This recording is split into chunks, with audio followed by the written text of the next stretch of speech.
Hello everyone, welcome back to our statistics series. आज हम एक बहुत इंपॉर्टेंट टॉपिक स्टार्ट करने वाले हैं जिसका use data analytics, machine learning, artificial intelligence, finance और बिजनेस फोरकास्टिंग में बहुत होता है। और उस टॉपिक का नाम है प्रोबेबिलिटी। सिंपल वर्ड्स में प्रोबेबिलिटी हमें बताता है कि कोई इवेंट होने के चांसेस कितने हैं। फॉर एग्जाम्पल, कल बारिश होने के चांसेस कितने हैं, एक कस्टमर प्रोडक्ट खरीदेगा या नहीं, कोई एम्प्लॉय कंपनी छोड़ सकता है या नहीं। ये सब क्वेश्चंस प्रोबेबिलिटी के हेल्प से आंसर किए जा सकते हैं। आज हम सीखेंगे what is probability, sample space, events, addition rule, multiplication rule, conditional probability, Bayes theorem. तो चलिए शुरू करते हैं। सबसे पहले समझते हैं कि प्रोबेबिलिटी होती क्या है। प्रोबेबिलिटी किसी इवेंट के होने की पॉसिबिलिटी या लाइक्लीहुड को मेजर करती है। प्रोबेबिलिटी की वैल्यू हमेशा 0 और 1 के बीच होती है। अगर प्रोबेबिलिटी 0 है तो इवेंट इम्पॉसिबल है। अगर प्रोबेबिलिटी 1 है तो इवेंट डेफिनेटली होगा। एग्जाम्पल, एक कॉइन को टॉस करते हैं, उसमें हेड आने के चांसेस कितने हैं। दो पॉसिबल आउटकम्स हैं, हेड और टेल।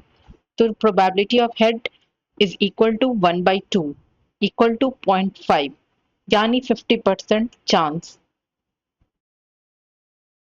बिजनेस में प्रोबेबिलिटी का यूज होता है customer purchase prediction, employee attrition prediction, risk analysis, fraud detection. अब बात करते हैं सैंपल स्पेस की। सैंपल स्पेस का मतलब है एक्सपेरिमेंट के सारे पॉसिबल आउटकम्स का सेट। एग्जाम्पल, एक डाइस को रोल करते हैं, पॉसिबल आउटकम्स 1 2 3 4 5 6। ये पूरा सेट सैंपल स्पेस कहलाता है। मशीन लर्निंग और रिस्क मॉडलिंग में हम सभी पॉसिबल आउटकम्स को आइडेंटिफाई करते हैं और फिर उनके प्रोबेबिलिटीज कैलकुलेट करते हैं।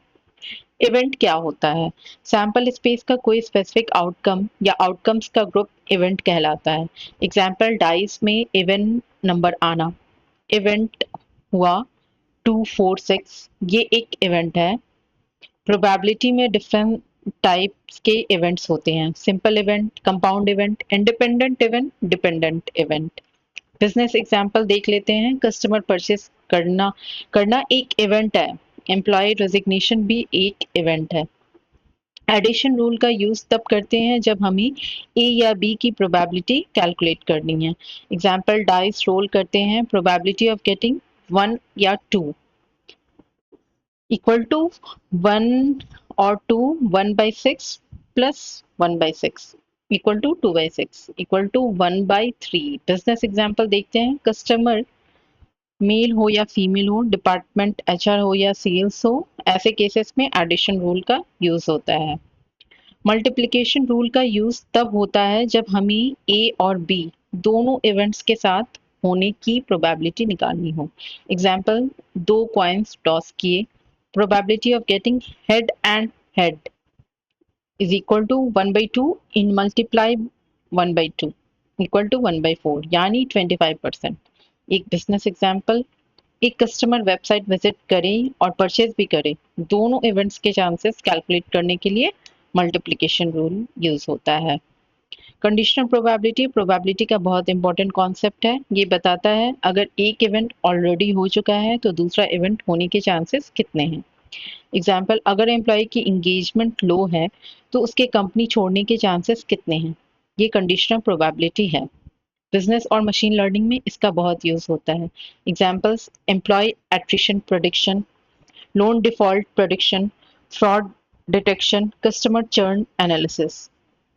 अब देखते हैं बेस थ्योरम। प्रोबेबिलिटी का बहुत ही इंटरेस्टिंग टॉपिक है। बेस थ्योरम हमें न्यू इंफॉर्मेशन मिलने के बाद प्रोबेबिलिटी को अपडेट करना सिखाता है। सिंपल एग्जांपल लेते हैं। अगर हमें पता चले कि कस्टमर ने पहले भी सिमिलर प्रोडक्ट्स परचेज किए हैं तो उसकी फ्यूचर परचेज करने की प्रोबेबिलिटी बढ़ सकती है। इसी कॉन्सेप्ट को बेस थ्योरम कहते हैं। बेस थ्योरम का यूज होता है स्पैम डिटेक्शन में, मेडिकल डायग्नोसिस में, रिकमेंडेशन सिस्टम्स में, मशीन लर्निंग में, बेस एल्गोरिदम में। तो एक बिजनेस एग्जांपल अब देखते हैं। सपोज कंपनी में 1000 एम्प्लॉयज हैं, 200 एम्प्लॉयज की इंगेजमेंट लो है और उनमें से 80 एम्प्लॉयज रिजाइन कर चुके हैं। तो probability of resignation given low engagement 80 divided by 200। 80 employees resign कर चुके हैं और 200 एम्प्लॉयज की इंगेजमेंट लो है, तो 40% आया, यानी लो इंगेजमेंट वाले एम्प्लॉय के रिजाइन करने के चांसेस 40% है। इसी तरह कंपनीज एट्रिशन प्रेडिक्शन मॉडल्स बनाती हैं। कुछ इंटरव्यू क्वेश्चंस हैं जो आप देख सकते हैं स्क्रीन पे, जिसमें है प्रोबेबिलिटी क्या होती है, सैंपल स्पेस क्या है, इवेंट क्या है, इंडिपेंडेंट और डिपेंडेंट इवेंट्स में क्या डिफरेंस होते हैं, एडिशन रूल और मल्टीप्लिकेशन रूल क्या है, कंडीशनल प्रोबेबिलिटी क्या है, बेस थ्योरम का यूज कहाँ होता है, मशीन लर्निंग में नीव बेस क्या है।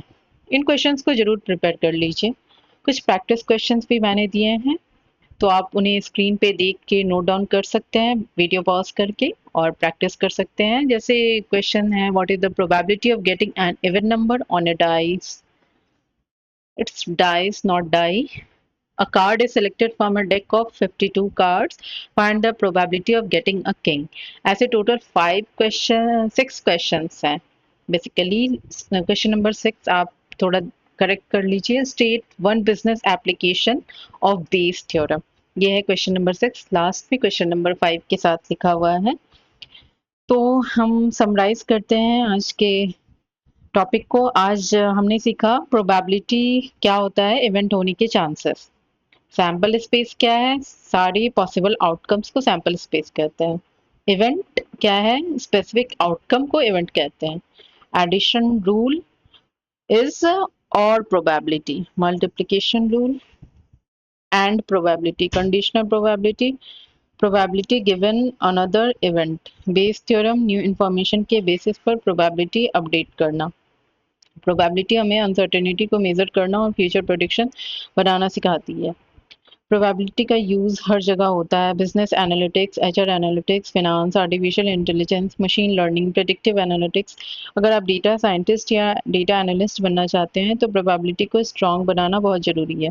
नेक्स्ट मॉड्यूल में हम प्रोबेबिलिटी डिस्ट्रीब्यूशंस और भी एडवांस्ड कॉन्सेप्ट सीखेंगे, तो प्रैक्टिस करते रहिए और मिलते हैं नेक्स्ट मॉड्यूल में। Happy learning and happy analysing. Thank you.